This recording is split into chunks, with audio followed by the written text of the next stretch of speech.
Dosa adalah penghalang yang menyebabkan perpecahan antara manusia dan memisahkan kita dengan Tuhan. Jika manusia bertanggungjawab atas tindakan mereka dan melakukan dosa, kenapa Tuhan mesti selamatkan mereka dan bukan membiarkan mereka menanggung akibat perbuatan mereka sendiri?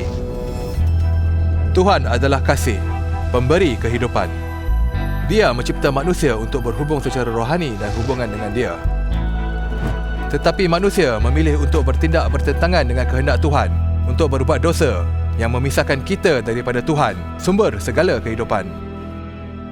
Dosa diperturunkan dari generasi ke generasi seperti virus, merebak di kalangan manusia, memisahkan manusia dengan Tuhan dan dengan satu sama lain.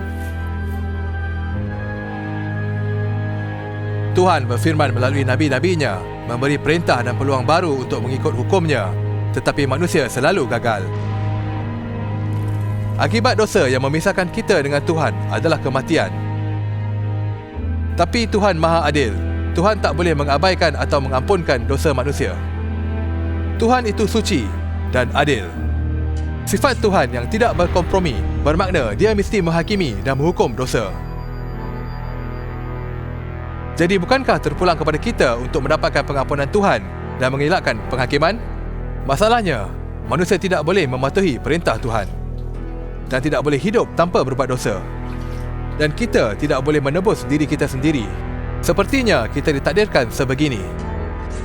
Kecuali Tuhan tidak mahu ciptaannya mati. Dia penuh belas kasihan dan pengasih dan ingin kita dipulihkan, hidup bersama Dia dalam kehidupan yang penuh. Bermula dengan Nabi Ibrahim dan diteruskan melalui nabi-nabi yang lain selama berabad-abad lamanya. Tuhan mendedahkan satu persatu rancangannya untuk menghantar penebus yang akan membayar hukuman untuk dosa manusia.